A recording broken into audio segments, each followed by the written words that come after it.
through Christ our Lord. Amen. So before the final blessing, I would like to invite all the fathers who are present here. Please come forward for a short blessing.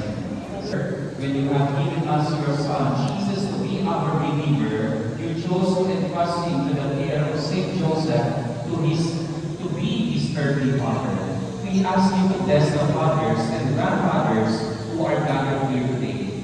Bless them with the strength of your Holy Spirit. May they love their wives with faithfulness and trust. May they establish their families with perseverance in work. And may they also be exemplar in Christian virtues. Give them the strength which comes from the gospel, so that they may be witnesses of Christ to others. We also remember today the fathers who are working in other countries away from their families in order to provide for their daily needs. Keep them always true to your commandments. Keep them faithful in marriage and protect them from any harm. We also pray for the departed fathers. Grant them eternal rest in your kingdom, and let perpetual life shine upon them. May they experience the fullness of your love and peace forever.